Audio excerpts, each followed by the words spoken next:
At this time, I'd like to call the Crystal City Council meeting to order. Let's start with roll call, please. Councilmember Budashevsky is absent. Councilmember Cummings. Here.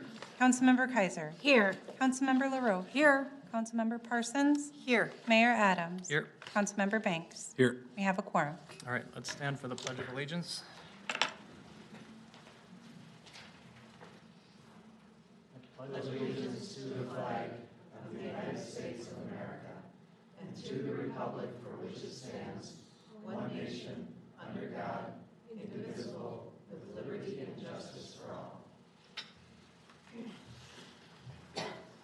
All right, Council, we have an agenda before us.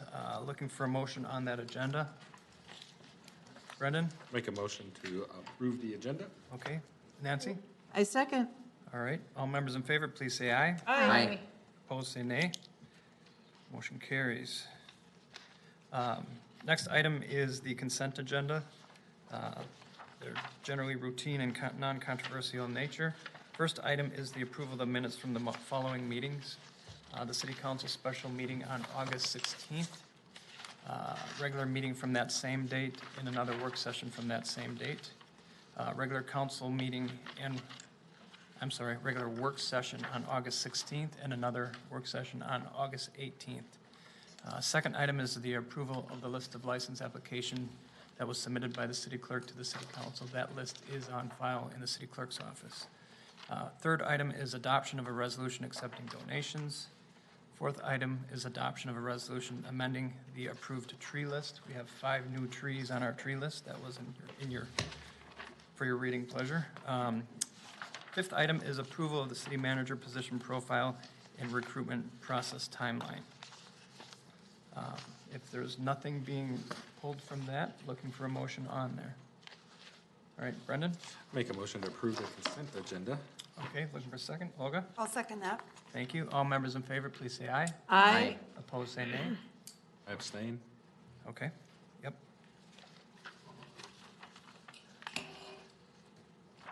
All right, next we have open forum. The city appreciates hearing from citizens and concerns they have, and we desire to set aside a little bit of time for them to express that. The way we operate open forum is 3 minutes per person, 10 minutes per topic, and we do have a few people wishing to speak during this.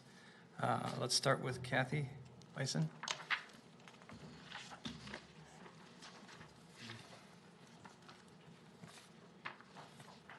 Thank you, Mr. Mayor. Thank you, City Council. My name is Kathy Beeson. I live at 6603 36th Avenue North. I am here to object the proposed Chapter 5 amendments.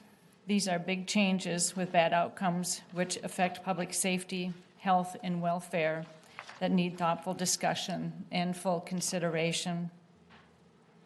Except for the car sales by Premier Auto, the Planning Commission unanimously recommended denial of these ordinances. Residents have repeatedly objected with factual and legitimate reasons and concerns. There are obvious safety reasons why the city requires lots to have access to improved public streets. Imagine a life-threatening situation at a location such as this with no access to a public street and responders having to take additional precious life-saving minutes to locate and access this house that is in need, finally arriving in a narrow alley. Imagine a hook and ladder truck trying to deploy its ladder in a 12-foot alley with power poles and wires overhead, and now try to imagine an ambulance trying to access this same scene while the alley is bottled up with fire rigs. Life and property are at severe risk. Imagine a zoning administrator allowing one house to face north and decide that the house next door can face south. This is nonsense. Imagine zoning certificates, site plans, approvals, conditional use permits being open for years. These are not imaginations, but real and predictable consequences of this ordinance.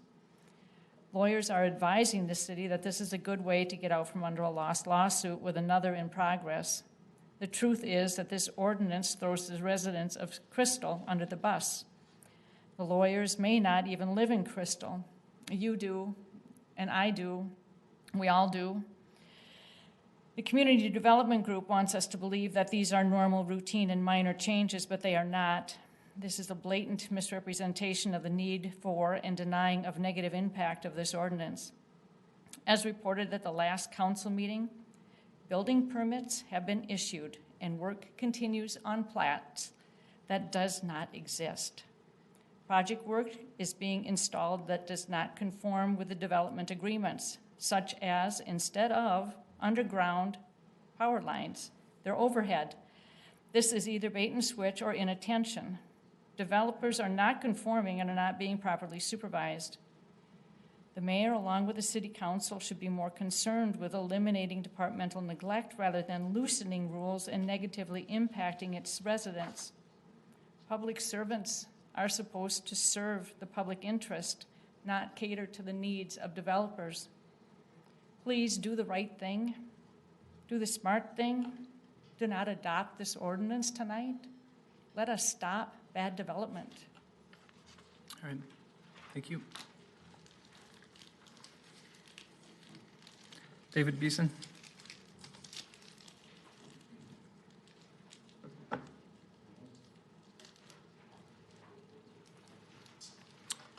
Just so you know, I have 4 people on this topic, so if you take your 3, there's going to be a shorter time.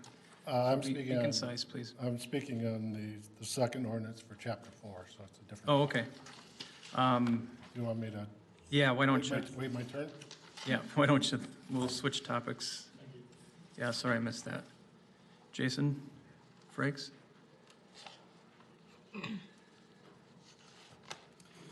Hi, my name is Jason Frakes. I live at 3540 Hampshire Avenue North. This is in regard to the UDC amendments.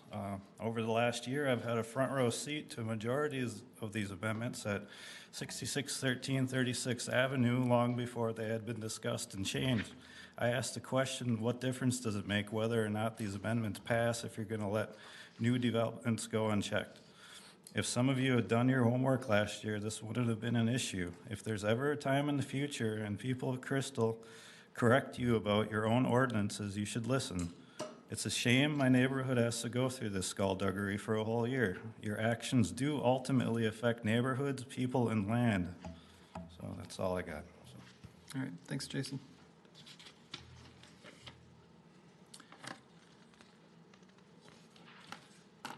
Lorenda Frakes?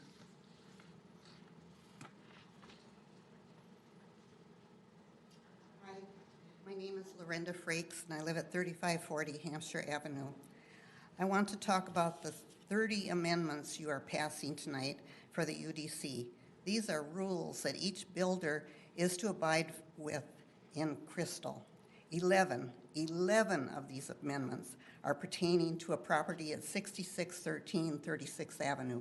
The Planning Commission rejected these amendments on August 8, 2022. The reason you are passing the amendments is so that builder can legally finish and sell the property. That shouldn't have been built in the first place. You were here September 10th, 2021, and voted to issue a building permit, and you didn't even know the rules of the UDC. The mayor and the city council are responsible for creating a whole year of chaos in our neighborhood. Now, September 6, 2022, you're voting to cover up another mistake by the city by adding new amendments to the UDC. One will affect every resident that lives in Crystal that lives on an alley. The city council meeting for August 16, 2022 isn't even posted in the internet. Talk about closed-door meetings and voting about lawsuits. That's never discussed. Maybe the city government has secrets they don't want to talk about. I want to talk about erosion and drainage from the property at 6613 36th Avenue. Do you think the city will help me? No, I'm just the little old lady at the bottom of the alley. Let her drown. I don't think I can take another 12 months of building 2 houses and turning them into twin homes, not duplexes, twin homes. He has a permit for that, and not getting answers from the city for my drainage. Come to see my alley. you'll see what's going on there. You're in control. Add another UDC amendment about erosion to the neighboring properties. That would be great. All right. David Beeson?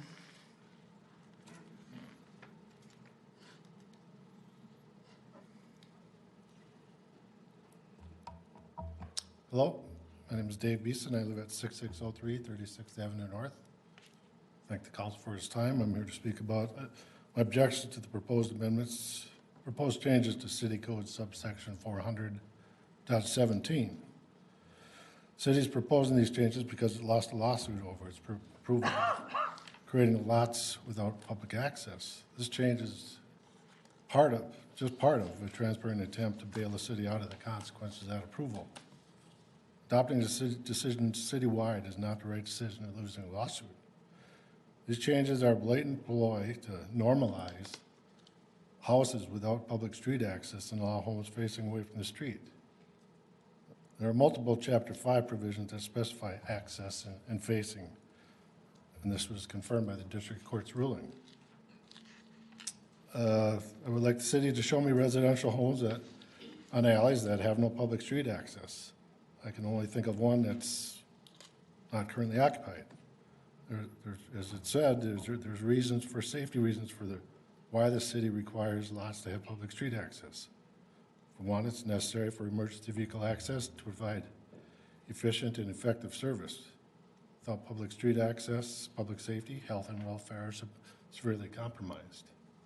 Alleys are not streets and should be not used as if they were.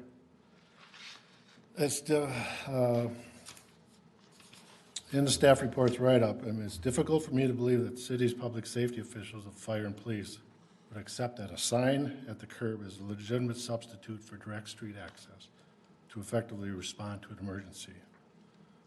When I raised a valid emergency response safety concern for a project under construction with the fire chief, it was very puzzling to me that the director of community development needed to be consulted before a safety determination could be made. And how going from a vacant lot, which is empty, to a duplex with homes and residents can be an improvement simply by adding a hydrant. That makes no sense to me. As written, the proposed changes to subsection 400.17 need to be denied. If you want to require additional signage for all homes abutting alleys, then do that only. But don't play the game and normalize and qualify properties without direct public street access as required by multiple provisions of the current UDC. Thank you. All right. Anyone else wishing to speak during open forum? Anyone else? Could you please fill one of these out after you speak? Oh, okay. Please give it to the city clerk.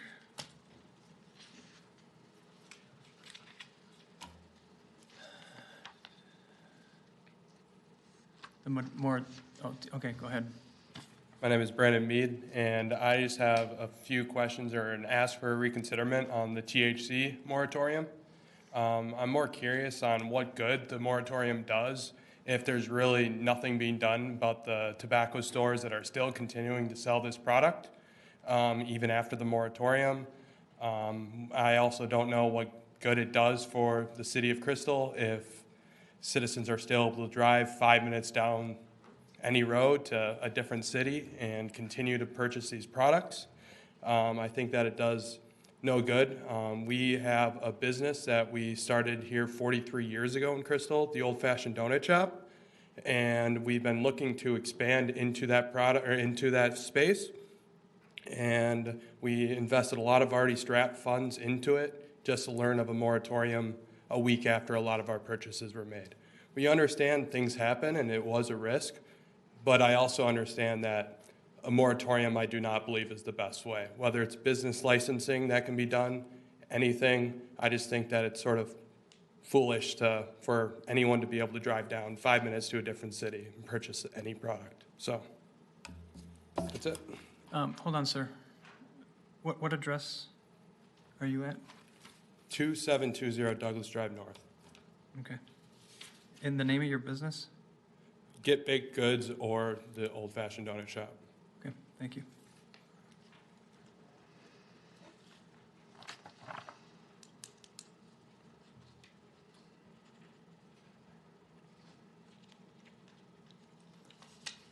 All right. Anyone else wishing to speak during open forum? Seeing no one approach, we will close open forum and move on to a public hearing. Purpose of this public hearing is to receive comment on consideration of a resolution vacating the alley easement at 5256 West Broadway. Before we open the public hearing, I'd like to invite John Sutter here, our Community Development Director, to address the council. Welcome, John. Thank you, Mayor Adams, council members. I think Matt is starting up. There it is, the slideshow.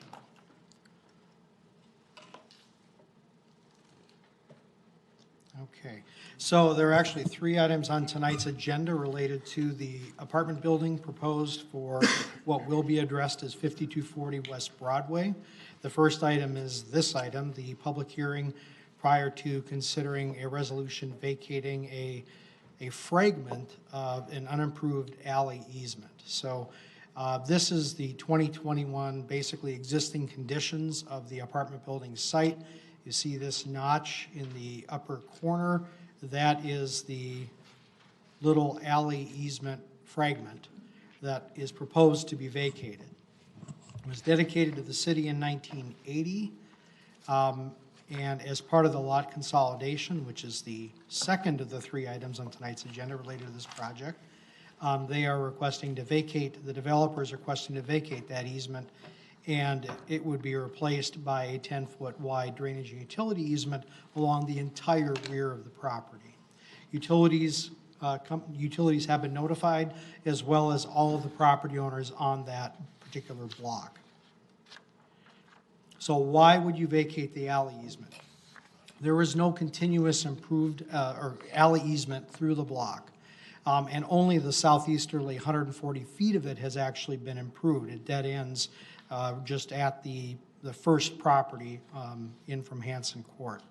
As far as we know, no property owners on that block have ever requested that the alley be extended through the block, and it would be of limited use and benefit to those property owners because it wouldn't be wide enough to really replace the need for like trucks and other larger vehicles to come off of Broadway or Hanson Court. So for those reasons, after holding the public hearing, we would recommend that you adopt the resolution vacating, again, this fragment of an alley easement. All right. Questions from the council?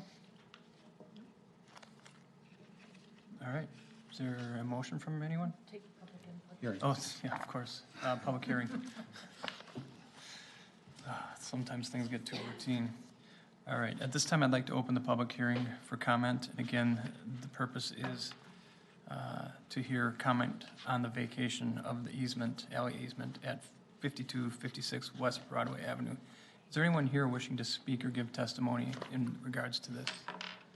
Looking for anyone wishing to speak? Seeing no one approach, I will close the public hearing. At this time, council action is appropriate. Looking for a motion. Go ahead, Brendan.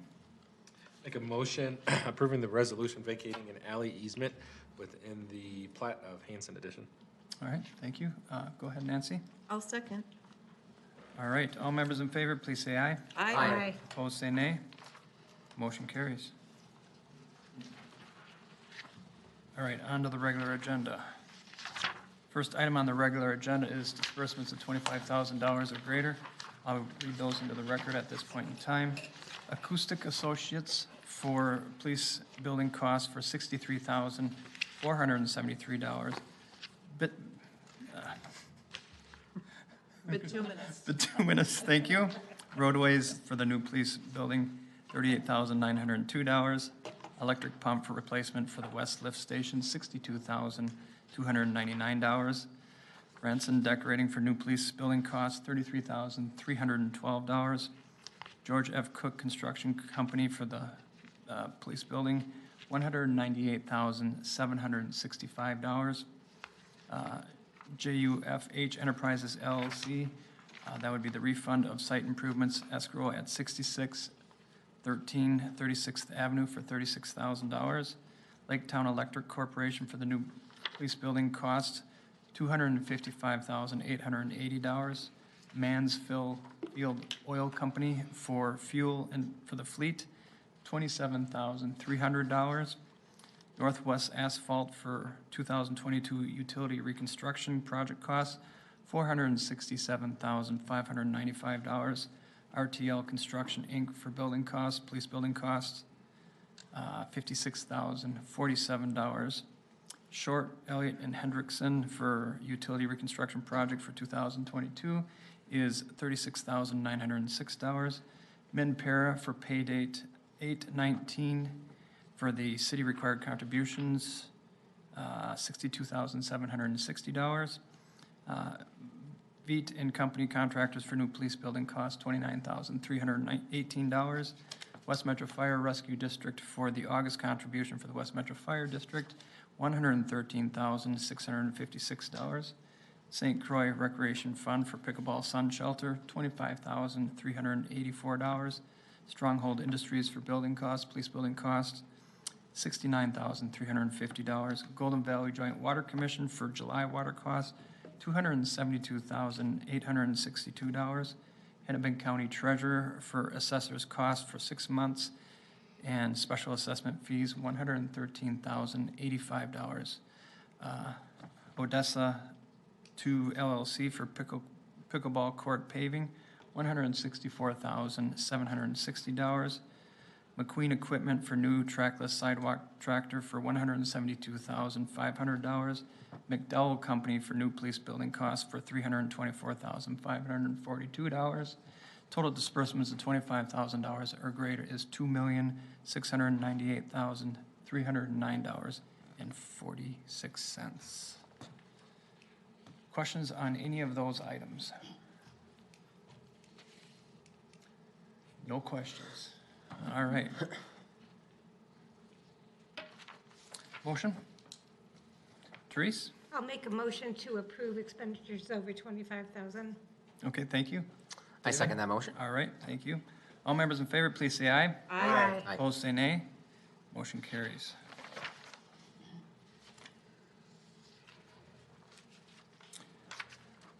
The council will consider a resolution approving the 2023 preliminary budget and levies. We have Jody Bersheim here to address the council. She's our Assistant Financial Director. Welcome, Jody. Thank you, Mayor and Council. Tonight, we are asking Council to take action on the following items. Approve the 2023 proposed general fund budget and proposed tax levies. Set a date for the budget hearing, as well as adopt the EDA proposed budget and tax levy. To begin, I wanted to list the budget goals that were guiding this process for 2023 and 2024. Council and staff wanted to maintain current service levels with minimal impact to taxpayers while still meeting Council's 4 priorities. Those priorities will be covered in the next slide. It was important to staff and Council to continue to provide a 2-year budget that ensures continued core services. It has been a priority to keep investing in capital needs for the community, including parks and street improvements. Staff was also committed to monitoring economic challenges throughout the process, and the city wanted to be thoughtful about retaining quality staff by providing competitive wages and benefits. The 4 council priorities that I mentioned are listed here: to provide a thriving business climate, strong neighborhoods, sound financial policies, and a welcoming and inclusive community. This slide provides a summary for the general fund. Their overall budget is expected to increase by 6% in 2023 and 8% in 2024. The 6% budget increase equates to an increase of slightly over $1 million, and this slide provides a breakdown of the budget categories, and you can see that the property taxes are the largest funding source for those expenditures. We'll talk more about the levy in the upcoming slide. As for the EDA, Expenditures are proposed at approximately $358,000 with a proposed levy increase of 2% to maintain a consistent fund balance from prior year.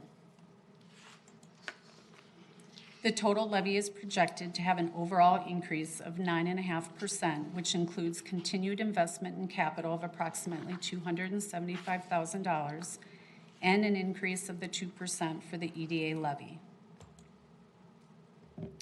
This slide touches on a few of the significant changes that impacted the 2023 budget and the corresponding levy.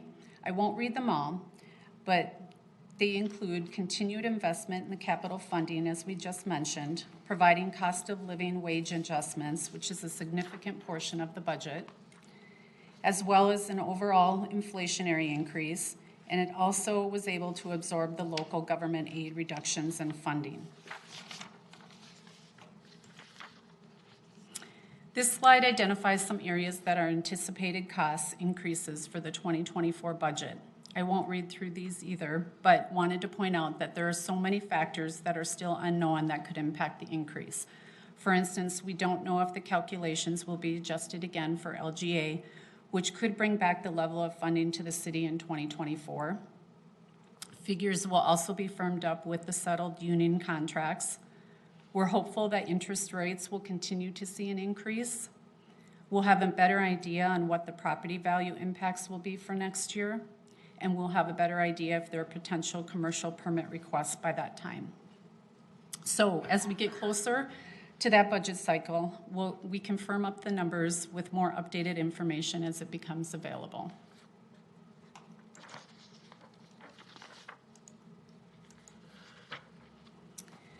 So what does all this mean for taxpayers in 2023? The top part of the slide, you can see the levy increases we mentioned earlier, the 9.5% levy.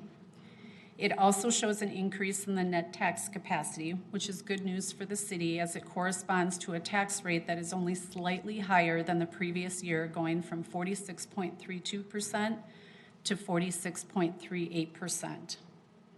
The bottom part of the slide, you can see the estimated annual increases for the various home values. They're identified to just give an idea of the increases at certain values with the trends in the market value increases that are being experienced. It's important to note that specific homes may experience larger or smaller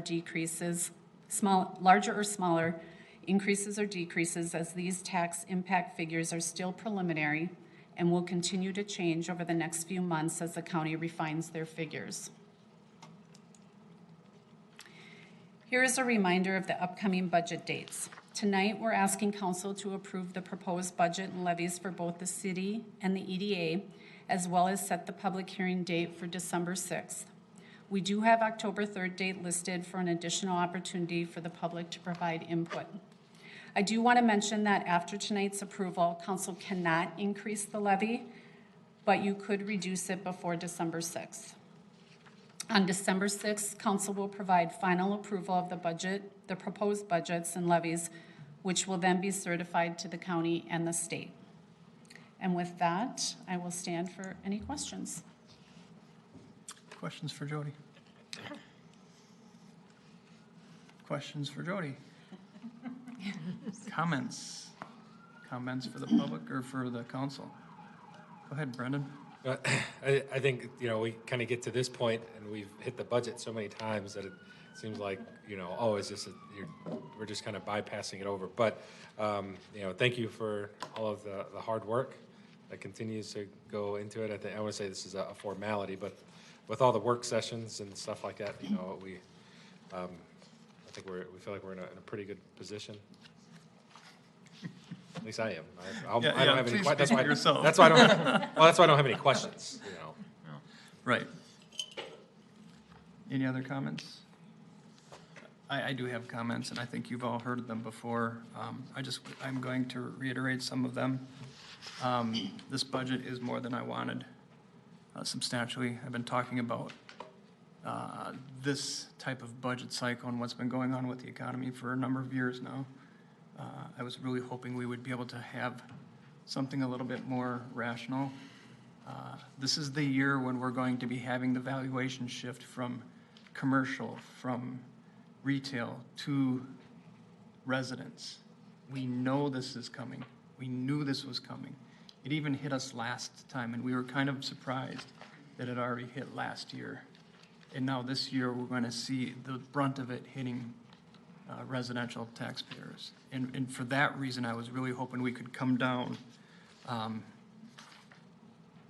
and do something internally to help buffer that. Because when we look at 11% potential effects, there are going to be people hit with a lot more than 11%.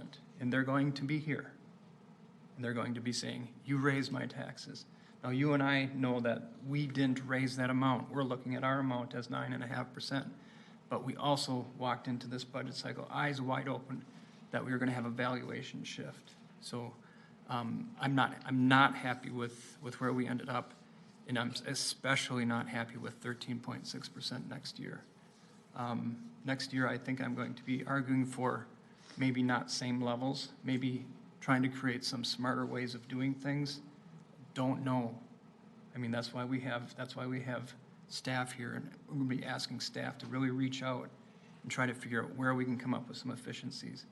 Because at the end of the day, we're going to get hit hard as residents, and that's going to be in 2023. And we're setting up with a 13.6.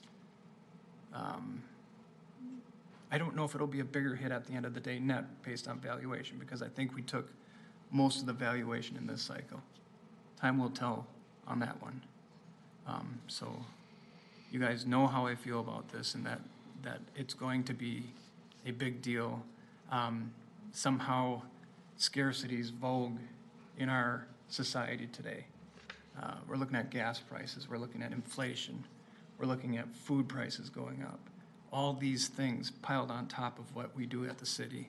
So fixed income, we've had fixed income conversations already in this community about how much their rent has gone up. And that's just all on top of all the other aspects of the economy. So not happy where we're at. I think I'll leave it there. Any other comments? Thanks for listening. Looking for a motion.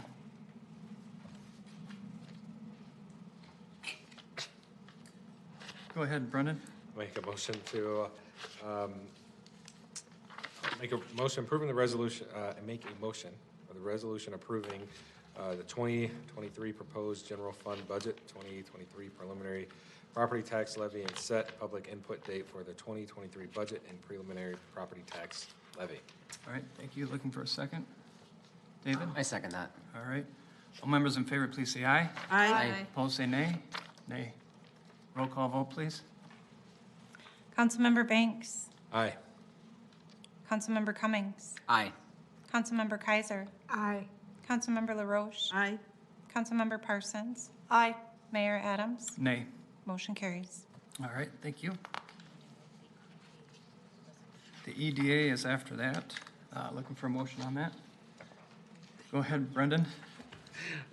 Make a motion for the resolution approving the 2023 proposed Economic Development Authority property tax levy. All right, Nancy. I'll second. All right, all members in favor, please say aye. Aye. Opposed, say nay. Motion carries.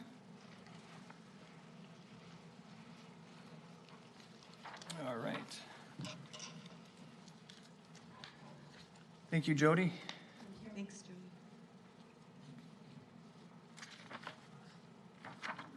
Next, we have the resolution approving lot consolidation at 5232 to 5256 West Broadway. Our Community Development Director, John Sutter, is here to address the council. Thank you again, Mr. Mayor, council members. This is the second of the three items related to the 5240 Apartments project at 5240 West Broadway. The site is currently comprised of 4 lots, and the developer wishes to consolidate them into a single parcel that will be right around 1.8 acres. The image, excuse me, on the screen is what the new plat would look like. Again, a large single parcel, a 10-foot drainage and utility easement along the rear lot line, and then 5 feet on the sides and the front lot line along Broadway. So I won't go through all the findings, they're in your staff report, but the parcel clearly conforms with the requirements of the comprehensive plan and the UDC. And so therefore, we request approval of the resolution approving the plat of Crystal Housing Group Addition at 5240 West Broadway.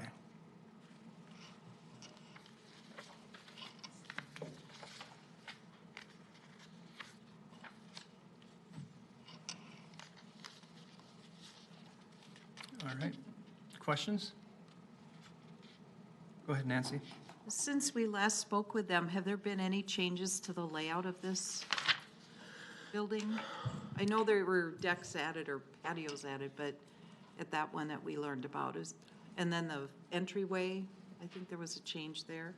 Yeah, nothing has changed since the first reading on August 16th, if I'm remembering my dates right. The one, we are struggling to figure out what to do in the boulevard between what will be a new sidewalk on Broadway and what will probably be a new curb on Broadway. We were going to try to do colored concrete in that narrow strip, but it may not be practical. So, and that we haven't figured out yet, but that's kind of a minor site improvement detail, what ends up going there in that space. Apart from that, there haven't been any discussions of changes to the development from what you saw on August 16th. Okay, thank you.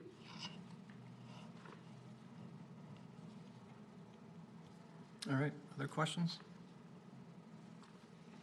Looking for a motion. Nancy? I'll make a motion for a resolution approving lot consolidation via the final plat of the Crystal Housing Group Addition. All right, second? Olga? I'll second that motion. All right, all members in favor, please say aye. Aye. Opposed, say nay. Motion carries. All right, number 3, John is here to address the council again on rezoning 5440 West Broadway. Go ahead. All right. Thank you again, Mr. Mayor. So this is the third and final of the 3 items related to this apartment project. On the screen in front of you, you can see the site plan kind of in the upper right-hand corner, and then what would be the front view of the building facing West Broadway. The kind of windows for the community room are right in here, and the porch would be right in front of that, the porch that would project out in front of the building. I think there were some questions about that before. Councilmember LaRoche mentioned the balconies. This developer has gone back to having balconies on the building. For a while, they were planning not to have that. So there will be balconies for all the apartments except the ones that are facing West Broadway. So the rear and sides of the building will have balconies for those apartment units. They're proposing a 4-story, 58-unit apartment building. It'll have a range of unit sizes from 1 to 4 bedrooms.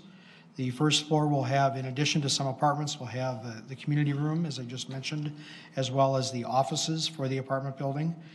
The basement parking garage will have a fair amount of parking, but not quite 1 per unit. And the rest of the required parking will be provided on a surface parking lot. The parking lot will also have underground stormwater treatment chambers, and you can kind of see that on the landscape plan here in this area. So as you recall from first reading, the UDC allows in this town center plan development district for flexibility and requirements. We went through that in detail at the first readings, so I won't reiterate that unless there are questions. But we are requesting 2 actions tonight. One is to approve the rezoning ordinance, second reading and adoption of the rezoning ordinance. And the second action would be to approve the resolution for a summary publication of that ordinance. And the developer, I believe, is on the Zoom call, Megan Carr. If you have any questions for the developer, I'm sure she'd be happy to answer those. Thank you. All right, thank you, John. Questions for John or Megan? Seeing no questions, looking for a resolution on the amendment.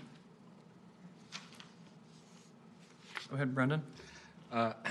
Make a motion approving an ordinance amending the zoning map to rezone, is that Martin Road? Yep. Yep, you're right. Property for Crystal Housing Group located at 5232, 5240, 5248, and 5256 West Broadway Avenue from industrial to town center plan development. All right, looking for a second. Nancy? I'll second. Mouthful. All members in favor, please say aye. Aye. Opposed, say nay. Motion carries. And then summary language.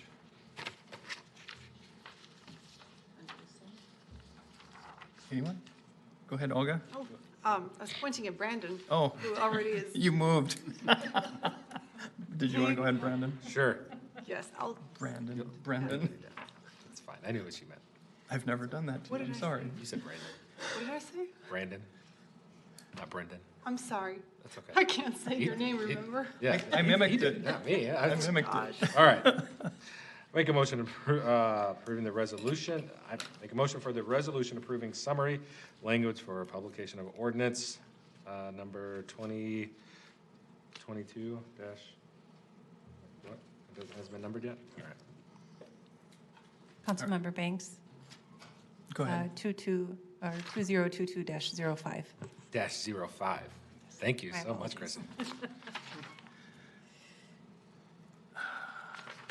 Yes, looking for a second. Olga? I'll second that.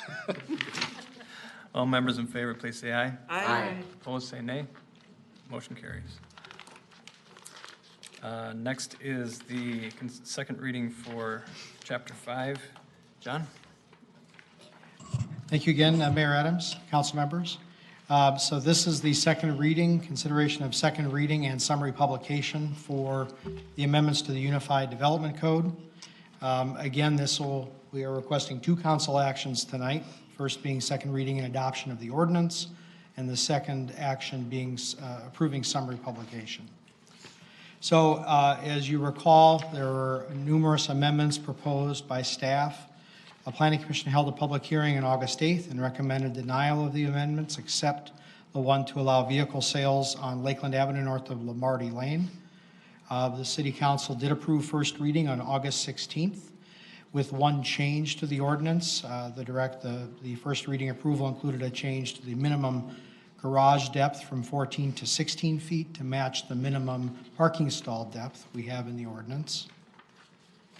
So again, we're requesting two separate motions tonight, the first being to approve second reading and adoption of the ordinance, and the other one being to adopt the resolution approving summary publication. The ordinance will be published on September 15th and effective on October 15th. And I'd be happy to answer any questions. Thank you. All right, thanks, John. Questions? Comments? All right, motion. Go ahead, David. Let's see. Where's myself here? Shoot. Make a motion to consider the second reading of an ordinance. Am I on the right spot? Close. Okay. There we go. Thank you. So I make a motion to approve an ordinance making various amendments to Chapter 5 of the Crystal City Code. Okay, looking for a second. Olga? I'll second that. All right. All members in favor, please say aye. Aye. Opposed, say nay. Motion carries. And then summary language, do you want to hit that one? Next one here. Yes. I make a motion to approve the resolution approving the summary language for publication of ordinance 2022-06. Councilmember Cummings, it's 06. Thank you so much. All right, looking for a second on that one. Therese? I'll second that. All right, all members in favor, please say aye. Aye. Opposed, say nay. Motion carries. All right, next, City Council will consider a second reading of ordinance amending City Code Chapter 4. John? Thank you. One more time. So I don't have a slideshow for this because it's fairly straightforward. Chapter 4, Section 400.17 talks about addressing of buildings. And in that, there are actually three changes, but one of them is just nomenclature. The two that are sort of consequential are relating to the fact that in a lot of cities that have alleys, they require an address number on the building, if there's a detached garage or some other building accessed from the alley. And, and St. Louis Park is a good example. They have a lot more alleys than Crystal does, but nonetheless, we do have some pockets in Crystal where blocks are laid out in a very similar way to St. Louis Park or Robbinsdale and other similar cities. And our police chief, fire chief, and public works director all concurred that having building numbers on the building facing the alley would be very helpful in their work, in addition to having other numbers on the building, because oftentimes they are approaching a scene from the alley, and it is useful to them to have those numbers facing the alley. The other part of it is, in any number of situations, a property might have a house number facing the street, but it may not be visible because of vegetation that grows over time and blocks the number that's placed on the building. And so this change would give the building official the authority to require, in those cases, the property owner to place a freestanding sign near the front lot line. So with that, I'd be happy to answer any questions, and we do request a second reading and adoption, and also a resolution for summary publication. So can you answer the question for me whether our rental dwellings are required to do that already or not? They are not. They are not. No. Now, this would apply to all buildings equally, or all properties, rental or not. We don't currently require that. Our That's rentals. very unusual, by the way. That's very unusual. Okay. So that would hit both equally. So that would affect that? That would affect everybody. You wouldn't be saying you have one standard for rentals and one standard for homeowners. It would be over the top. Go ahead. Question, John, and I know we discussed this at our last meeting, regarding those homes that have vegetation, you know, that wouldn't see it from the house to the main street or to the public street.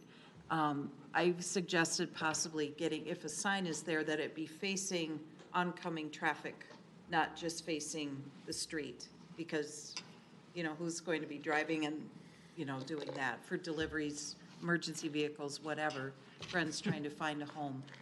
Is that something that we could suggest in those instances? We could and we would, and the ordinance wouldn't preclude that. Ultimately, the homeowner just needs to have the sign visible from the street, how it, you know, the freestanding sign, how it's oriented. We'd certainly recommend that they look at setting it up so that it's visible from vehicles approaching, especially from the near side, where they might have a hard time because of the angle seeing it sideways.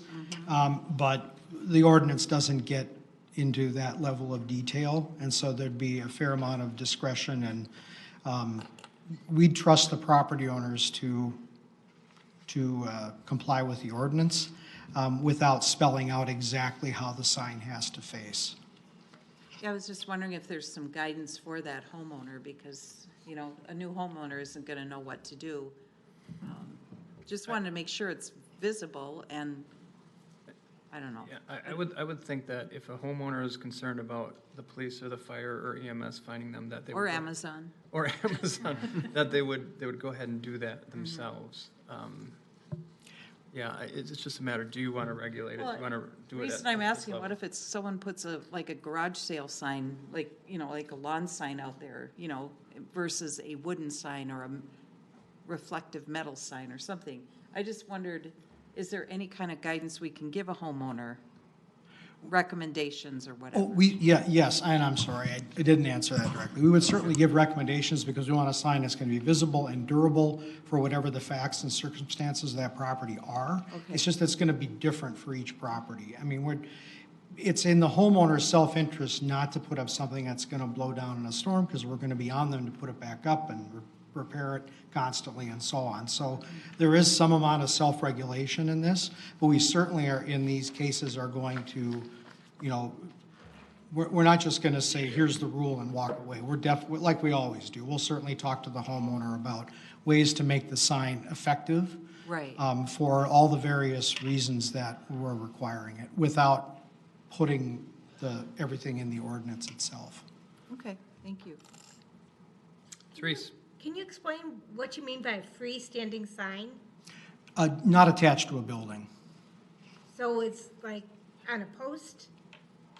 Okay. And so what this ordinance is doing is requiring, for example, the house on 36, houses that are going up, there'll be a sign on the street directing traffic to the alley so they can access the house. Do I understand that right? Well, it wouldn't necessarily have to talk about the alley, because that's not, I mean, this code provision is for all properties in the city. That's something that, in that particular case, that would be one of those where we would certainly make suggestions about making it, giving the proper direction, but at minimum, it has to have the building number facing the street. If the building, the sign on the building, the house number, the building number isn't visible from the street. So they wouldn't have to do that under this particular provision, but we would certainly suggest that they do more in that case. So in this case, since the front of the property is separated by the property by a creek or waterway, where would the sign, the freestanding sign go? On 36th Street or? Well, first of all, they will have one sign facing the alley per the first change in this ordinance, but then they will also have a sign on the building, which is required for all the buildings facing 36 or facing the public street on which the lot has frontage. And then they will also have a sign at the sidewalk on 36, basically, with the building number on it. The sidewalk in front of the house, the sidewalk on the corner, where would the On sign- 36th, In front of the house? correct, So across the creek? correct. All right. Yeah.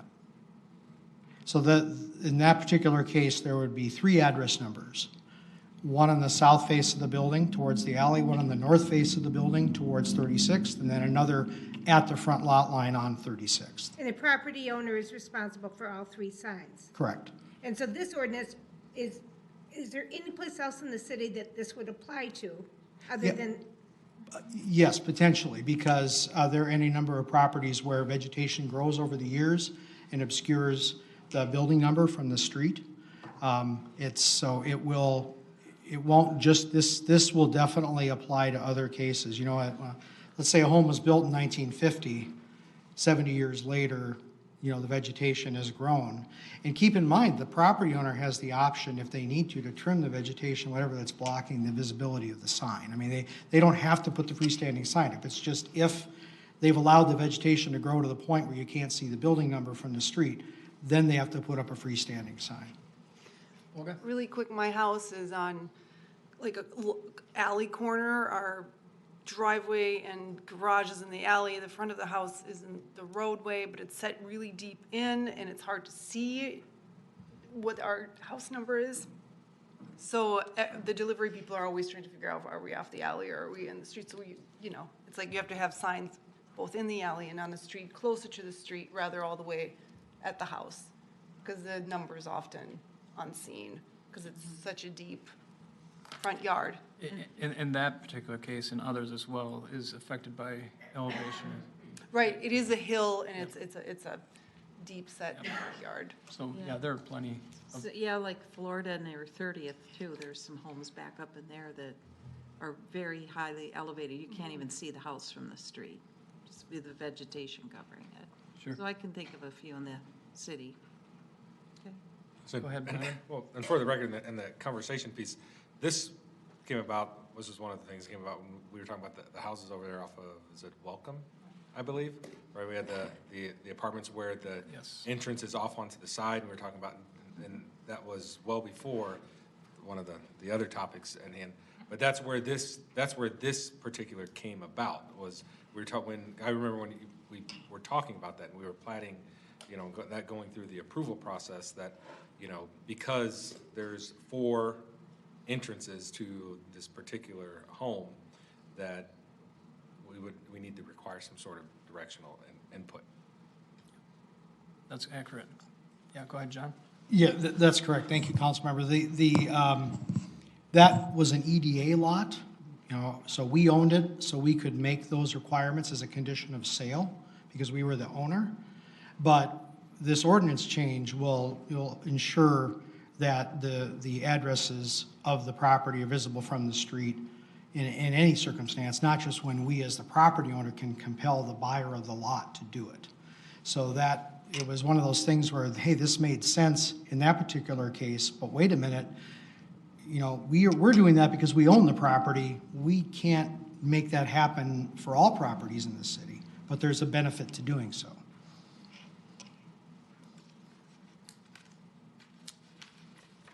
Any other questions? All right. I'll entertain a motion. Anyone? Nancy? I'll make a motion to approve an ordinance revising chapter, 4 of the Four. Crystal City Code regarding numbering of houses and buildings, and this is ordinance 2022-07. That is correct, Councilmember Yay, LaRoche. thank you. Wow, talk about rhythm. All right, looking for a second. Olga? I'll second that. All right, all members in favor, please say aye. Aye. Opposed, say nay. Motion carries. Summary language.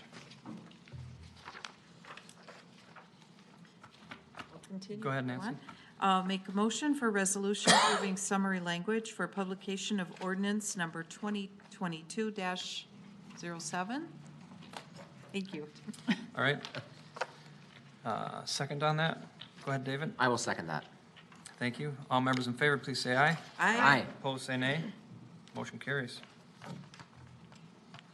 All right. Next, we'll consider a resolution approving the 2 replacement dump trucks.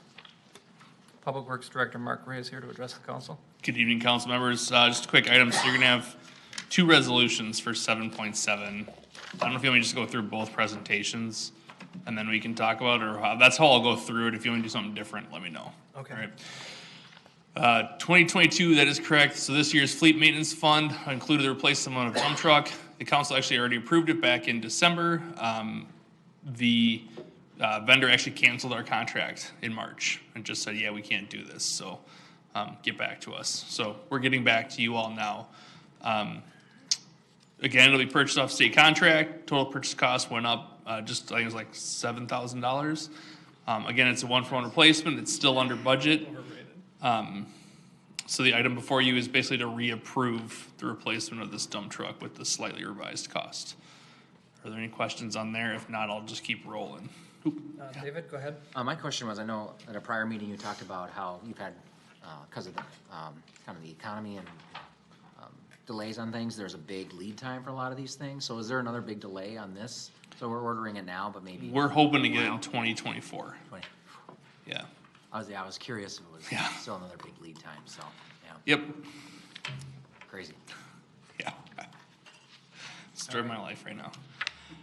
So the next item, kind of to your point, is the 2023 Fleet Maintenance Fund has the replacement of another single axle dump truck, number 314.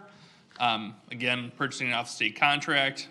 This one's considerably more than the last one because this one does plow snow, which adds a significant cost. As you can see, the purchase cost is $293,000.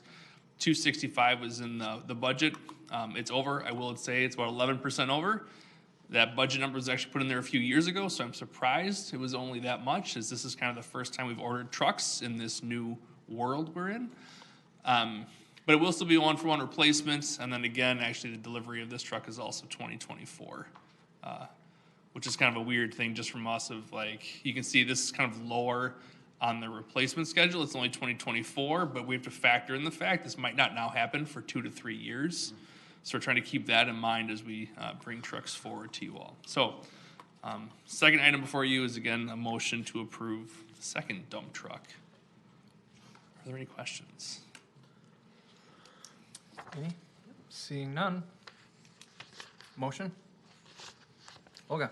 I make a motion to approve the purchase of the 2 replacement dump trucks. Do we need to do them individually? Oh. I think if you we just do. revise it as to consolidate them to one, Troy, or how does that? You can handle both or separate, either way. All right. So we're putting them together the way it was moved. Okay. Looking for a second. Nancy? I'll second. All right. All members in favor, please say aye. Aye. Opposed, say nay. Motion carries. All right. All right, next item. Before I jump into it, I do have a quick introduction. Mayor, if you'll entertain this. This is Ben Perky. He is the new Mick, our engineering project manager. So as I tell everybody and you all, his basically job is to primarily serve customer comments, concerns, feedback. He is the face of the city out in both our mill and overlay and our utility reconstruction projects. So I want to introduce you all to him. Yeah, he came from the private sector. We're super glad to have him, and he's already off onto the races looking at next year's mill and overlay project and shortly the 2023 utility reconstruction projects. Thanks for being here, Ben. Yep. I did tell him he needs to stay so he can get the full experience. So don't try to let him go, Mayor. Way to go, way to go.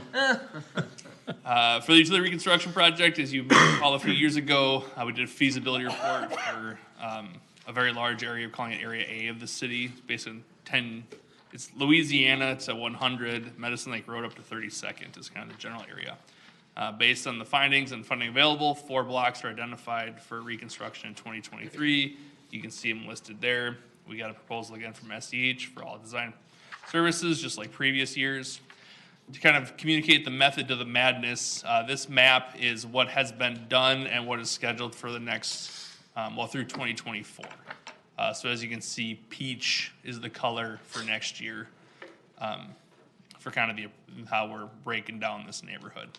And then Louisiana will be a joint project with the city of New Hope in 2024. So what we are going to do because of potential cost concerns, so SEH will design it and develop a detailed cost estimate based on current pricing. Once we have that information, we'll compare it to the budget and see where we shake out. If we need to pull a street, we will. We've actually been working with the Sedona Hills apartment for a number of years. They're looking to modify some of their parking. We're going to try to potentially do that with this project. So that will be our primary project. And then the section to the north there in Idaho would be the alternate, potentially, is kind of how we're looking at doing this. So Idaho would be the bid alternate, and then Florida would be the primary road under construction. Are there any quick questions on this map? General schedule, again, tonight you're considering the agreement with SEH. October, November, we'll do a survey to all the homes in the project area, learning more about it if they have specific concerns, stuff like that. January, you'll approve, that should be January 2023, you'll approve plans and specifications or the ad for bid or the contract in March, and then it's off to the races once again, April, May of 2023.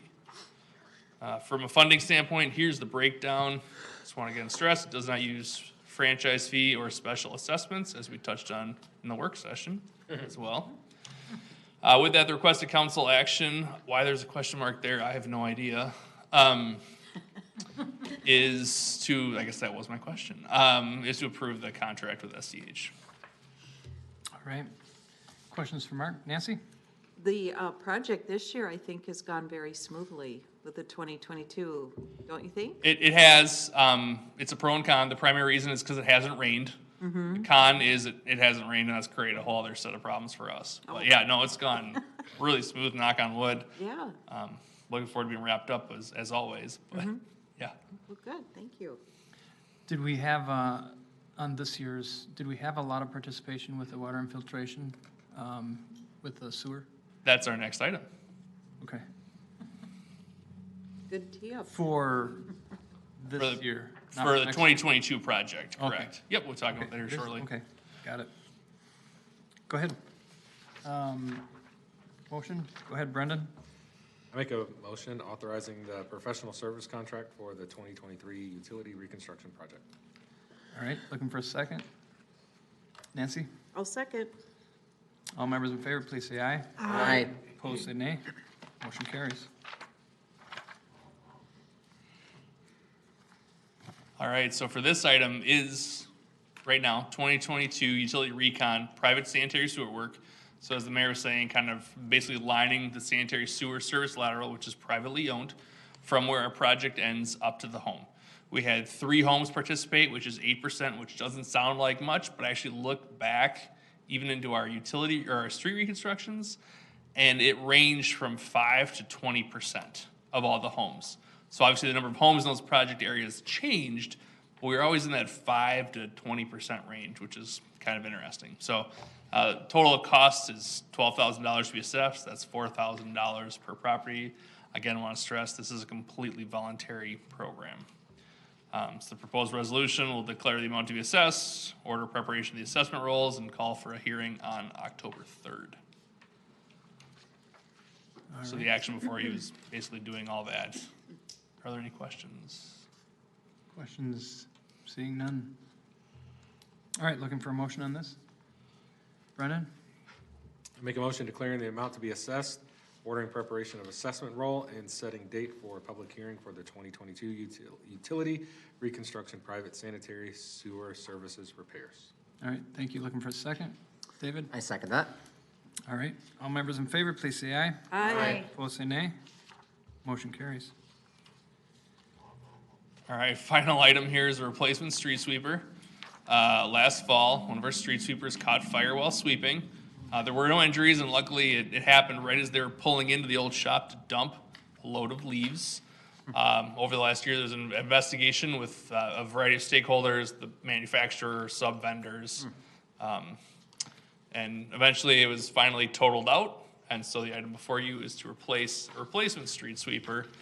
Costs $258,000. Although as I was walking in, I got a phone call from our vendor saying that that's going to go up $3,000 due to parts cost increase from the vendor they just found out about today. It's going to be off the state contract, $200,000 from insurance. The balance is from the fleet maintenance fund reserves. So with that, are there any questions? Nancy? Ooh, yeah. Did you say this was replacing a replacement? So when was the replacement? 2017 is when this one was purchased. Okay. And I have to say, that's an incredible photo. Sarah, way to be in that. I'm just glad no one was hurt. That looks. Yeah, the driver was shaken, but was okay. Okay, good. Okay, Therese? Curious, what caused the fire? So basically it's a design thing. So underneath the cab, there is a manifold that leaves can get into, then the manifold gets hot and then it combusts. There's actually a technical bulletin released to that said, hey, you need to check this. And so we were checking it at least once a day. The bulletin never said how often you need to check it. And so I believe this is actually like his second dump of the day. And apparently there's enough leaves that got tucked in there and caught fire. And so that's what caused it. And that was where we had back and forth. You would say with the vendor saying, well, yeah, you issued a technical bulletin, and we were checking it, but there's never a frequency thing. And this also happened very early in the day when they were street sweeping. They hadn't been out for 8 hours sweeping. It was, I think this was like 9:30 in the morning, so they've been sweeping for 2 hours at that point. So anyway, that's why it became a big deal. Any improvements to this newer one? It doesn't have that, that setup. Good. Yeah. All right, other questions? Motion? I'll make a motion to approve the purchase of a street sweeper, sorry. All right, looking for a second. Therese? I'll second. All right, all members in favor, please say aye. Aye. Aye. Opposed, say nay. Motion carries. Thanks, Mark. Our city manager will address the council. We are looking at a contract for improvements to the administration side of City Hall. Go ahead. Thank you. You might be aware, we are rebuilding a new police station.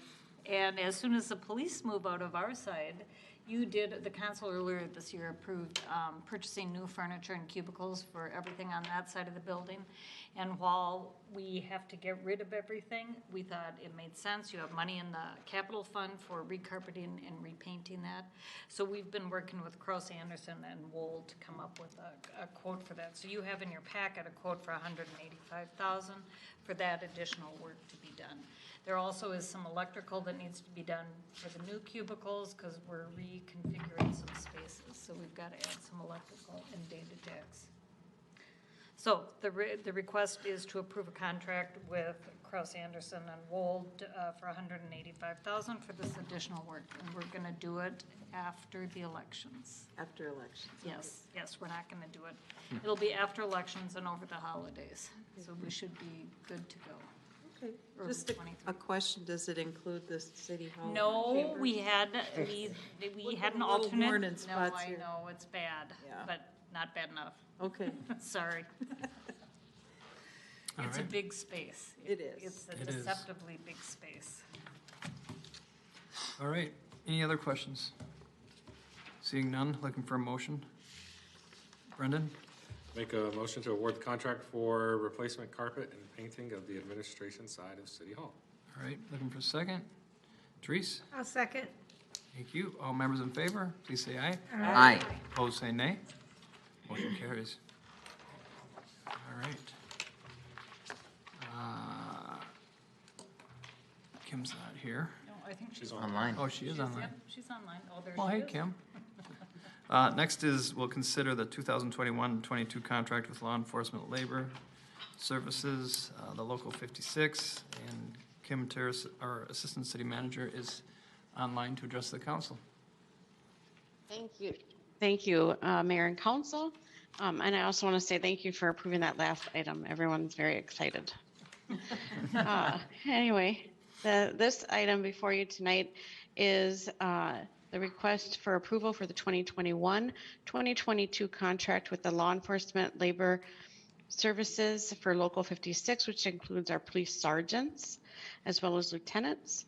As you know, we went to arbitration on this award, binding arbitration, and the arbitrator awarded a 2-year contract for 2021-2022, 2% increases for 2021, 2% increases for 2022, and modified the insurance to include a payment to go from $50 to, or $75 to $225 for anybody who opts out of the health insurance.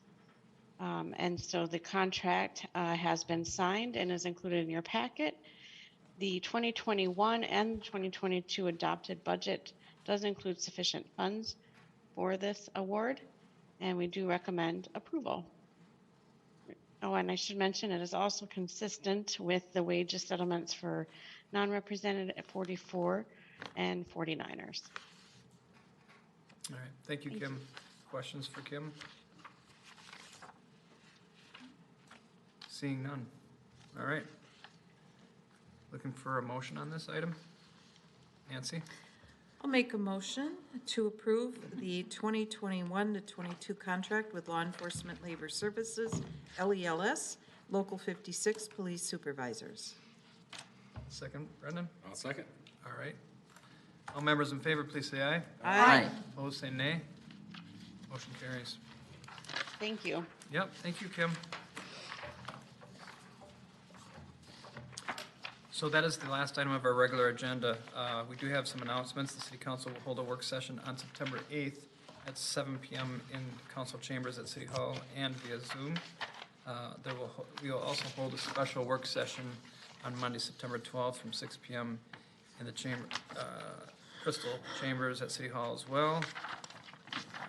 The next council meeting itself is Tuesday, September 20th, 7 p.m. in council chambers here at City Hall. Reminder that all work sessions and council meetings are available online for your listening or viewing pleasure. Any other announcements? Nancy? Chief Revering, did you want to mention the open house?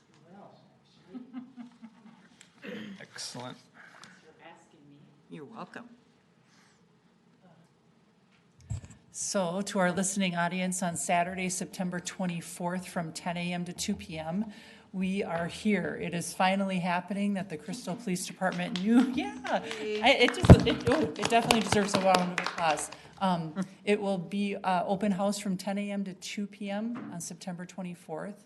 Ribbon cutting will start at 10 a.m. with the mayor and several other people on the agenda to speak. So we're excited. So we hope people will join us on that day. So excited. Very exciting, yes. Thank you. Thank you, Chief. Any other announcements? I just have to give a shout out to Mark Ray for that wonderful pedestrian safety crossing video that he did and for taking my little suggestion to heart. And was that you in the dinosaur outfit? Yeah. I can neither confirm nor deny that statement. And credit should go to Councilmember Banks for I've got pictures. procuring a T-Rex Oh, suit. thank you for that. Thank you for making that happen. may or That may was not be. great. It seemed to get a lot of great feedback, and love the twist you did showing off the reflective gear. That was a nice move. Did that in one take. Why, very nice. Rumor has it Any more, I would've gotten hurt. there may be some other colors. There is a variety of rumors spreading on a variety of topics. All right, Teresa, you had one? We're continuing the work session, correct? Correct. Okay, Should just had a be. question, no announcement.